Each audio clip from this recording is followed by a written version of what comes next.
The forest breathed around Marcus like a living thing, its ancient lungs filling with mist and exhaling shadows.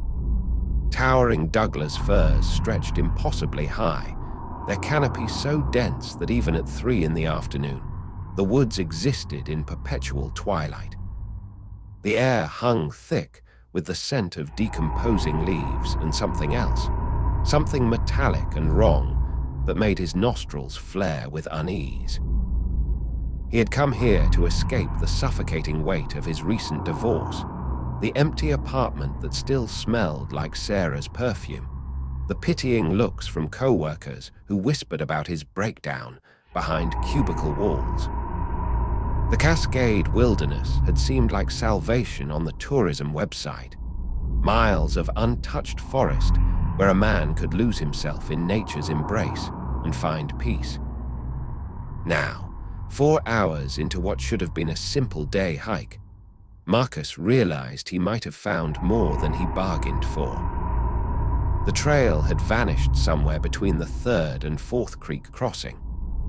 What began as a well-worn path marked with cheerful yellow blazes had gradually dissolved into deer tracks, then rabbit runs, then nothing at all.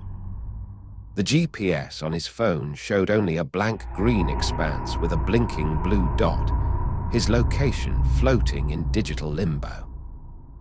"Okay," he muttered, his voice swallowed immediately by the oppressive silence. "Retrace your steps. Basic hiking 101. But as he turned around, the forest seemed to shift behind him. The trees he remembered passing, a distinctive lightning-split cedar, a boulder shaped like a sleeping bear, were nowhere to be seen. Instead, identical columns of bark and shadow stretched in every direction, creating a labyrinth of sameness that made his chest tighten with the first tendrils of real fear. The sounds came first. A rhythmic tapping, like fingers drumming against wood, echoed from somewhere to his left.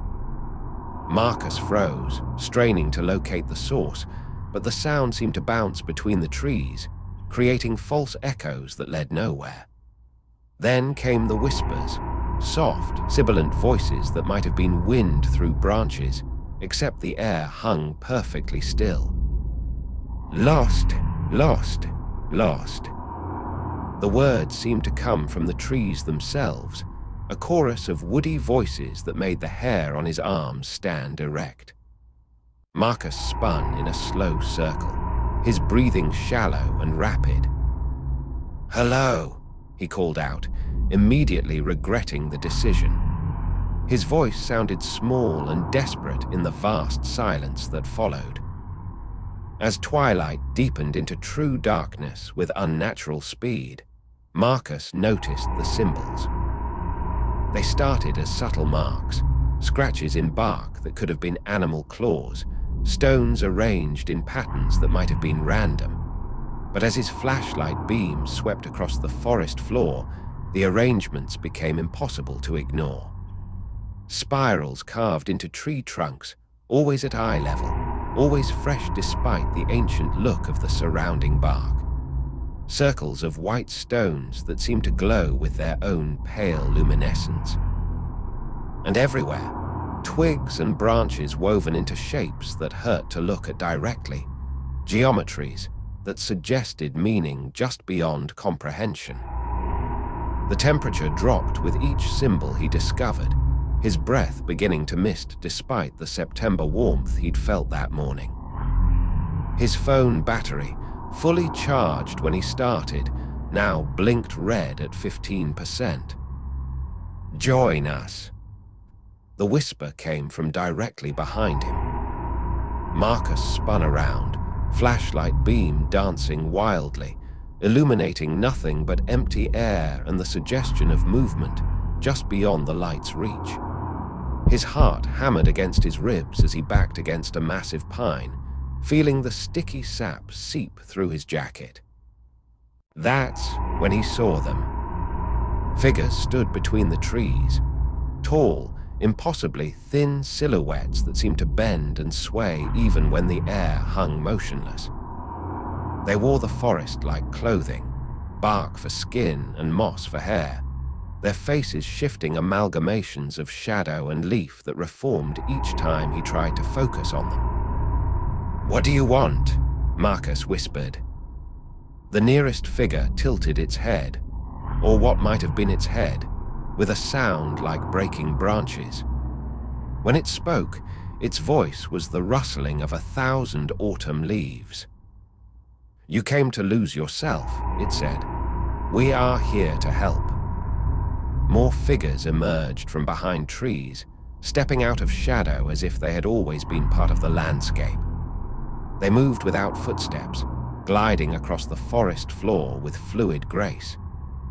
As they drew closer, Marcus could see that their faces weren't faces at all, but hollows in the wood, empty spaces where features should have been, filled only with the deep darkness between stars. "The city marked you," another voice whispered, this one sounding like water over stone. "Stress and sorrow, failure and fear, we can take it all away." Marcus felt his grip on the flashlight loosening. The beam wavered, casting dancing shadows that seemed to beckon him forward. Part of him, a growing, insidious part, wanted to step into their embrace. What was waiting for him back in civilization anyway? An empty apartment, a job that crushed his soul, the constant reminder of everything he'd lost. "Just let go," they chorused, and their voices were beautiful now, harmonious as wind chimes in a gentle breeze. "Join the forest. Join us. Never be lost again." The flashlight slipped from his fingers and hit the ground with a plastic crack. In the sudden darkness, Marcus felt himself taking a step forward, then another. The figures surrounded him now, their wooden fingers reaching out to touch his face with surprising gentleness. He closed his eyes and felt the transformation begin, bark spreading across his skin like a slow rash, roots extending from his feet to anchor him to the rich earth. The pain in his chest, the constant ache of loneliness and failure, began to fade as something else took its place. A deep, abiding peace. The contentment of trees that had stood for centuries, watching seasons pass without the burden of human consciousness.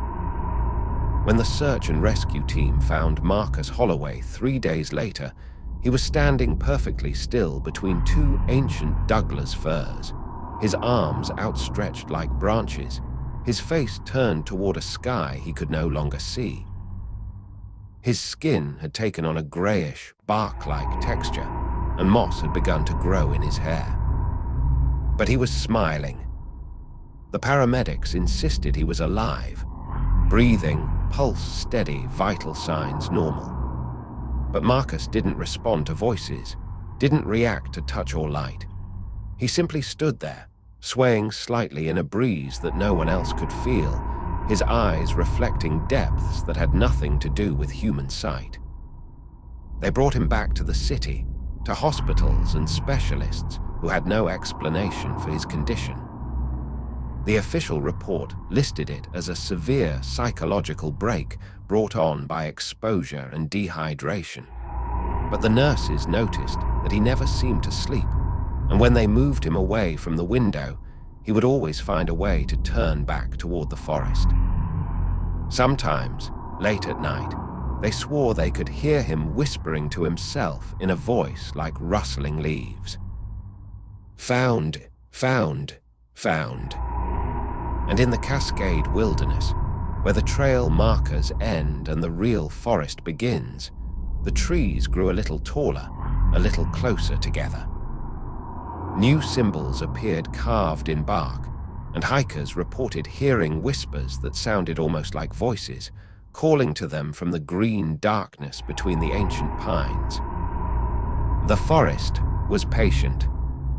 The forest was always welcoming to those who truly wished to lose themselves.